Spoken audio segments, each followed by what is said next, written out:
Welcome, everyone, to the HB Global Employee Ownership Podcast Series.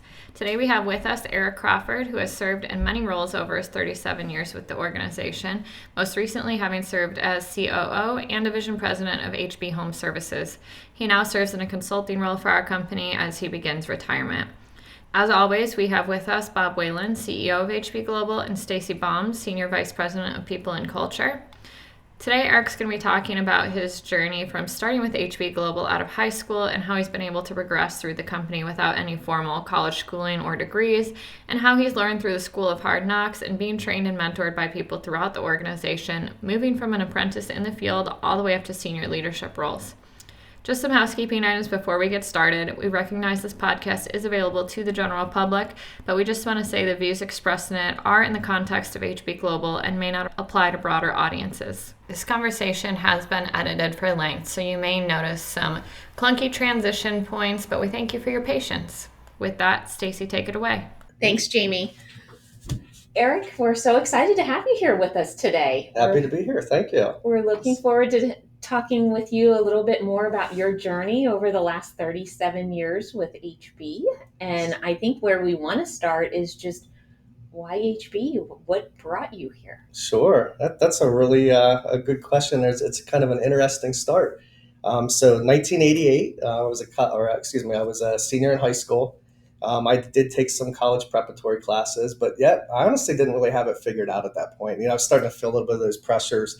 All right, what's the next step? And so I had it kind of broken down. I had the grades and the desire to go to Penn State. I was thinking of that to do forestry. That would have been one of my avenues if I'd have gone academically. But then I also was always I always enjoyed working with my hands, and so I did have a mechanical skill that I felt I could apply if that's what I chose to do. And I came from a blue collar family, and that was certainly something that we always valued was being able to fix things, right? So that was in the back of my head. And then I did start to kind of feel that pressure, a little bit more so towards the end of the school year. And I started to really drive towards, I think that trade may actually be a really good avenue, although I still didn't take the academic route off the table. But I did know that I wasn't going to go that very first year. I was going to give it a break one way or the other. And I was employed at the time and doing odds and ends. Now, I was a baseball player, and one of the players that I had played with, his dad came up to me at the end of the year and goes, "Man, I really watched you play that position over the years, and you give it your all." And he said, "What are you doing after?" He said, "I saw how hard you worked at it." And he said, "What are you doing for a living?" And I said, "Not really sure." I said, "But I'm starting to look at the field of HVAC." And he just looked at me. Now, I didn't know this guy other than one of the players on my team's dads. And he goes, "Well, I work for HB McClure Company, and I'm the vice president of our commercial group." He said, "So do you have interest in commercial or residential?" And I'd done my research. I had known enough that the residential kind of piqued my interest. I said, "Well, residential." And he goes, "Tell you what, here's the guy's number. Give him a call." Leave the game. I think about this. That was a Thursday. Next day, I give this guy a call. I thought, let me pursue that. And the gentleman's name was Jim Berg, and he ran our residential business at the time. And he said, "Hey, I heard you already did your on-the-field interview," laughing. He goes, "When do you want to start?" Sitting there thinking, wow, like there's an opportunity here. I said, when are you ready for me? He goes, "See you Monday morning." I said, "Okay, what do I need?" So he gave me a list of like tools and et cetera, et cetera. I show up to work, and I didn't know if I was doing the right thing or not, but I at least had some tools. And he, came in, introduced it, had me fill out a little bit of paperwork. And that was, August 1st of 1988 was when I started my career here. And at that point, we did a lot of residential new construction. So I had been paired up with one of our technicians, and it's two-man crews. And so we would go through that process. I'd come in and learn and et cetera, et cetera. There I am here a couple months, and I'm seeing little areas that we could improve. And so I started to talk to him about some things that I was seeing that we could do more efficient. And try to do that to somebody that's already been there, umpteen years, right? And saying, "Who's this guy?" But he said, "Okay, well, what are those things?" And he wasn't real receptive at the very beginning, but over the course of time, he's like, so anyway, it became part of our routine. He said, we got to a job one day, and he said, "Go ahead and do what you wanted to do." And it was nothing major, but it was just the strategy of how we did things. And lo and behold, he's like, "Wow, like that really helped a lot. Like, so that was giving me confidence that in life, if you see things and you do it respectfully, speak up. And all you're trying to do is improve things. And if you do it correctly, no matter what that personality is of the person receiving it, it's going to be done in a manner that's going to be in the best interest of everybody, right? So that was a life lesson.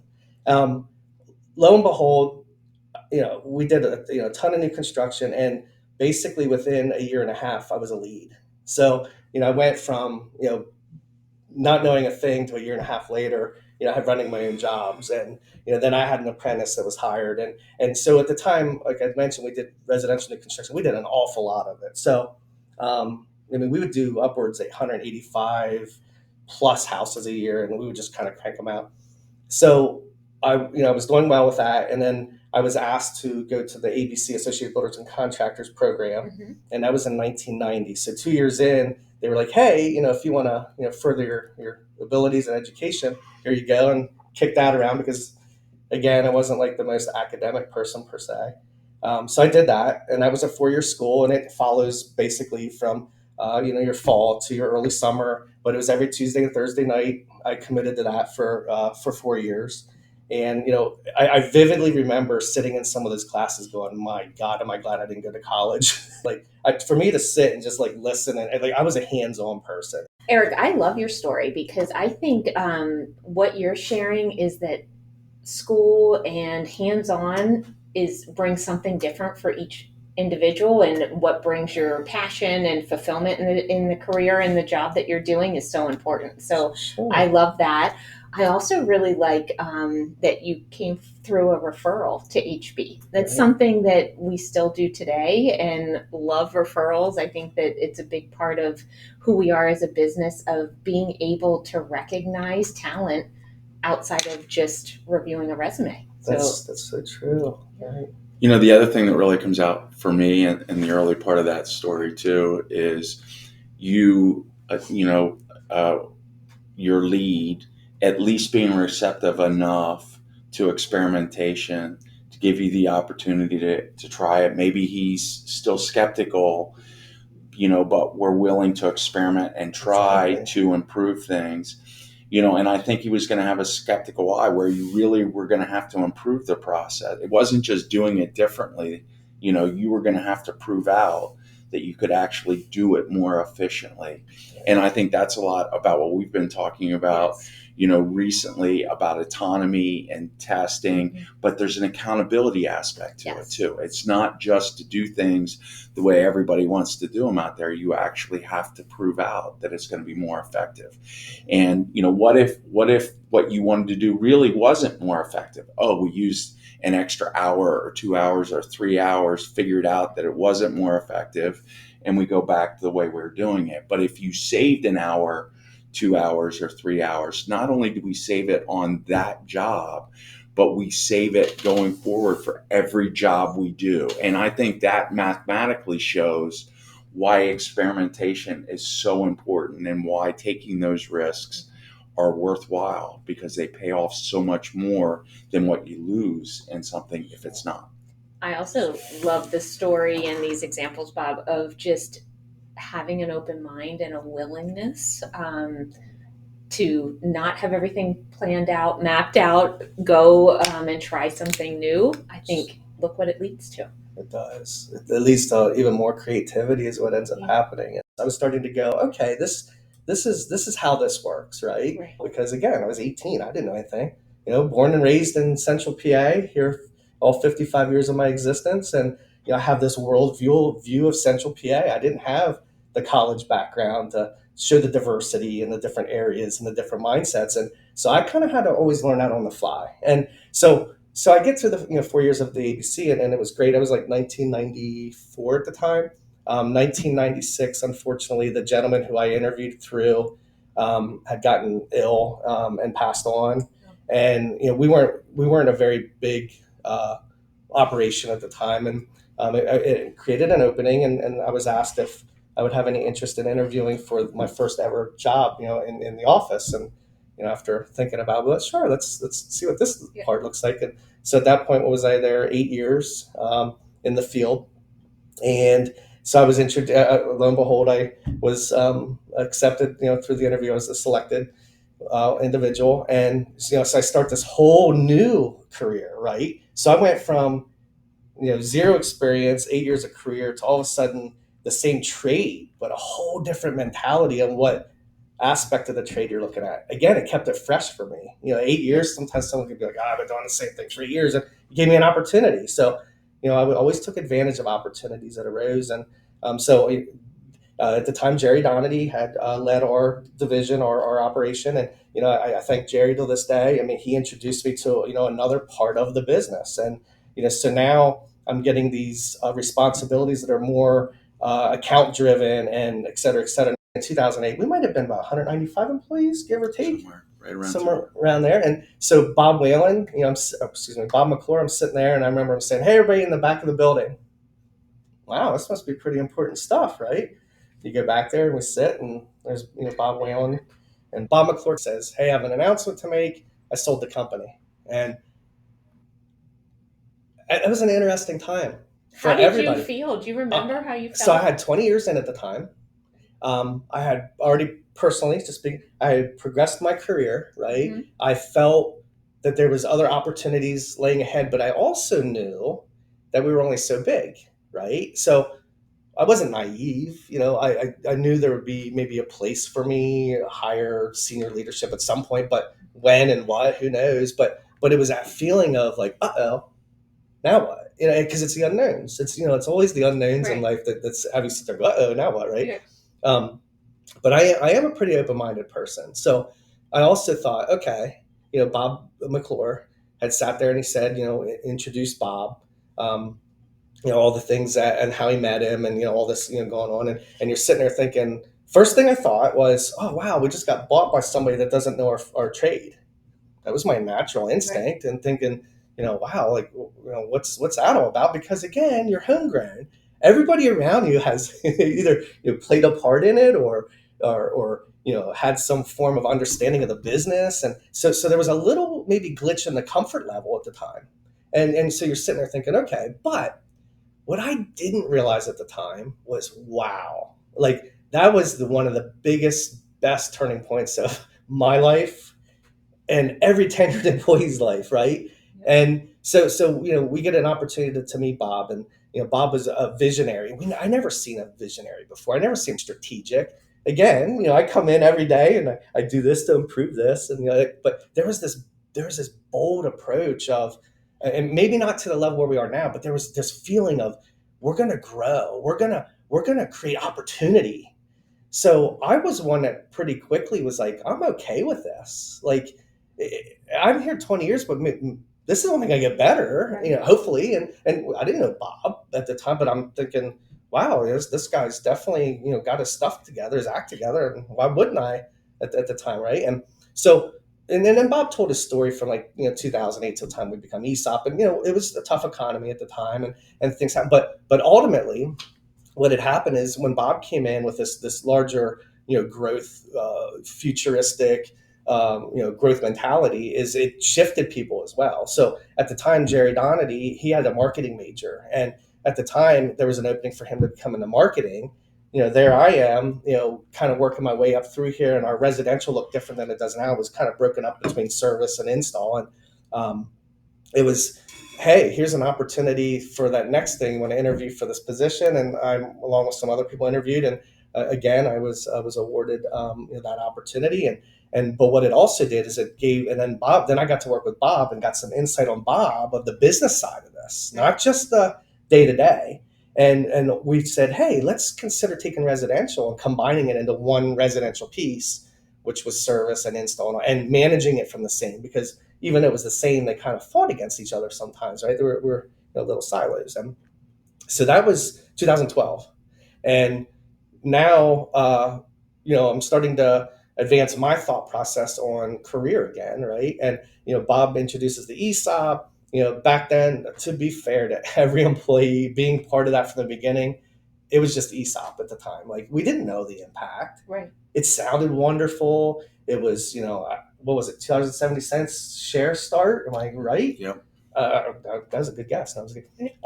but like you're like, okay, and you have X amount of shares. You're like, oh, okay, cool. Like, well, all of a sudden, as you're starting to progress and see the value that's being created and it being shared, and it was all of a sudden this whole other level of involvement that I don't really know how you could ever get or not get outside of an ESOP, because it does make you think differently. It gives you ownership thinking. And when you're, behind somebody that is just so growth oriented, it's a really good feeling, because ultimately there I am, starting X years ago and having a career. Now all of a sudden there's these other opportunities. Mm-hmm. And that's where I would highly recommend that to anybody that is going through a career. I mean, there's a level of comfort with what you do day to day, but be open-minded enough on it to know, like, this is today. Try to think a little strategically on what's there tomorrow, and give yourself that opportunity to enjoy the thought process, because we get so entrapped in what we do today. You have no idea what's going to lay ahead if you don't let yourself think about it, or if you're not open-minded enough. But if you give yourself the opportunity to get excited about what's around us, you can start as a technician and end up in an accounting department or marketing, or a president of a division. Right. Where does that happen? It doesn't. And I'm here being involved with things I never in a million years would have thought I've been involved with. I had the opportunity to again interview for something. And so I interview at the time. I become COO of our entire organization. And that was a surreal moment in life. And but it was also, I was never really, maybe there was times I could say I was intimidated, might be the wrong word, but when you're at that high level of an organization and you don't have that background, you can sit in a room like this and you can be in high level meetings and literally question yourself. I've said I've questioned myself at the time. I'm being fair, and it's okay. But what I would do is say, wow, like, there's all this terminology I've never even heard of. But I would sit there and I'd take it all in. And I would do what I needed to do to understand it. And I knew do what I needed to do to make sure that people around me were successful, right? And so that was my driving force, was to get better, even though it was in a level that I know for a fact that people go many, many, many years of higher education to be put in that position. And I know I can just say, thank you to Bob, thank you to my peers, thanks to my coworkers, because they trusted me. Like, if it was a credential thing, I wouldn't be sitting here today. But they were like, you know what? I think you can do this. And so now, I'm being fed positivity. I'm being part of things that are way bigger. What was our employee base in 2017? Maybe, oh goodness, it was a lot. Maybe 1,000. About 1,000, but I think 47 to 1,000. And so a little bit of growth. And Nash is on board now, plumbing mechanical. Bob was just kind of removing himself a little bit from there, as he had spent time getting them up and transitioning. So I'm starting to go to Florida. I'm on an airplane, right? Flying, to Florida to meet with, Cliff Nash and Ryan Nash, and just high level stuff, right? Going to job sites, things that I'm sitting there going, wow, look at this job site. I started in a house that's 2,000 square feet. I'm stepping on a 1 million square foot warehouse and going, wow, like, so you're just starting to really appreciate everybody and all the efforts that it takes to make all this happen. And those businesses do different type of work. Oh, different. So that's another area of opportunity for you to learn a different type of business. Sure. But yeah, so now everything that changes again. And that could be really intimidating. But at the end of the day, you can't let it be. You just got to do your best. I'm going to reflect back. In 2008, two things really happened for me I didn't even know were happening. Bob Whalen's introduction to our company was going to be just one of the best things that ever happened to our tenured employees for growth mindsets. And also, I'd gained an experience. I sat in a room listening to Bob McClure say, we were just sold. I had every emotion that you could imagine. And I went through that. Yep. Like, where was my head? Like, that's where. Now, I'm part of sitting in a room with senior leadership, flying to Florida or Boston in the back of a room, hearing the owner of that company explain to his employees that they had just been sold. Oh, and by the way, to the people in the back of the room. And it's like I knew exactly how every one of them felt. And there's concern, but ultimately when I had the opportunity to sit with them then and say, I know how you feel. Let's talk about this. And it's just again a life lesson that I didn't even know was happening in 2008. And all of a sudden you're starting to see this back of the room. Oh, we've been sold. To wow, this is pretty cool. Like that was really awesome being able to do that. Eric, I think you make a really good point. And, this is one thing we talk about is it is 100% natural when there's a big life change for people to see the negative things that come out. So they see the risk of this change and the negative side. And one of the things we spend a lot of time is encouraging people to consider the positive side Right. of a change, that there can be positives that come out of change. It's not always negative. It's natural for our brains. Our brains are all wired. The first thing we think about is what negative thing can come out of a change. But it's really important to recognize that it can be positive. Right. And we spend a lot of time focused on that. And I know, back to some history, before I joined HB, they had a bad experience with an acquisition in State College. And so the company was wired to see an acquisition as being a negative and a risk. And we said, well, these things can work out. It Right. can be positive. And so, we started doing acquisitions and we had some success, and it's been a big part of the value creation that we've had here at HB Global over history. But now we've experienced it again with an acquisition that did not go very well. And it would have been easy for us to retrench and stop because we experienced this risk again. But we were lucky enough that we had already done a couple of other acquisitions after this, bad experience. So I think it's really helped us to stay the course and to know, that this is an important part. And just because we had one bad outcome, it's not. So a lot of the things you tie together, I think is really important to recognize. There's always a risk profile of a decision you make. And we have a tendency to focus on the negative, but there's also positive outcomes. Sure. And just like you're experimenting, it cannot, it may not work out, but if it does, it has huge upside. And I think those are important things. Organizationally, we need to embrace, as well. I learned so much that communication is the key. If people don't know what they're part of, it's not going to work. Right. You do your best. Some of it takes one-on-one conversations. Some of it takes group conversations, but you just keep plugging and you keep doing your thing. But you have to be others focused. And I started to get my fulfillment of meeting expectations. Yeah. And that was watching people grow, watching them have the opportunity that I had, knowing that maybe they didn't have the credentials, but giving them the opportunity. One thing that I was always able to do that's really difficult is have candid conversations. I know a lot of people, Bob included, just a huge thank you. My gratitude's like off the charts again, because there I walked through the door with a little red toolbox.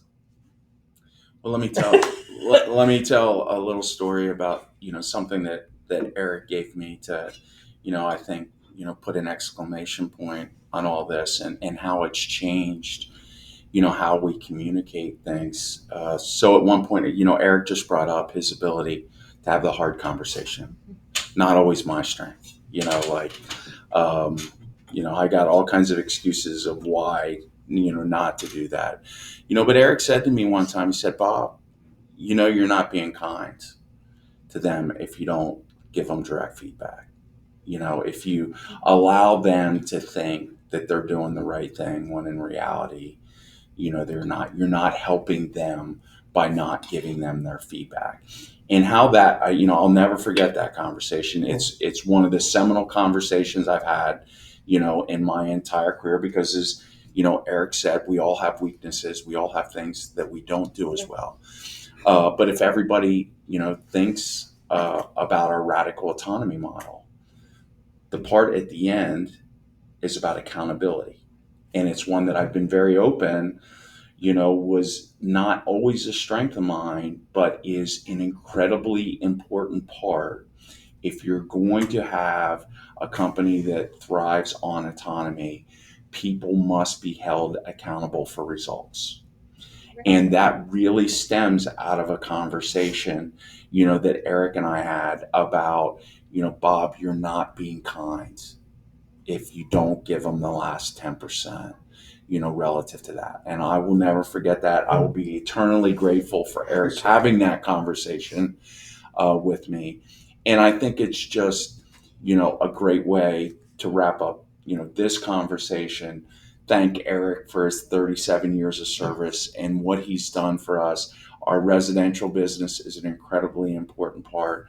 What we learned from integration, while Eric was involved in that time where we were doing, we really did, a number of acquisitions really quickly, and a bunch of us are running around with our heads cut off, trying to do all this, which is also a downside of somebody that's, incredibly optimistic and think the world is our oyster. Well, it does create problems from time to time for the people that are in the system. But I just can't thank Eric enough for what he's done for this company and being a true ambassador of what this company is about. So, thank you, Eric, thank you. It's a lot. Appreciate it. Thank you. Thank you, Eric. And thanks to all of you. It's been, and thanks to all my peers and coworkers. And it took an army, right? We're doing it. Thank you. And Eric, I think, as employees get ready to retire, one of the big goals I hear often is, I just want to leave the company a little better than where I found it. I think you far exceeded that goal. Thank you for that. Appreciate that. Thank you so much. Thanks for this opportunity. Thanks, guys. If you have questions for Bob, we'd love to hear them and answer them in future podcasts. Feel free to submit them to eopodcast@hb-global.com, and we'll see you next time.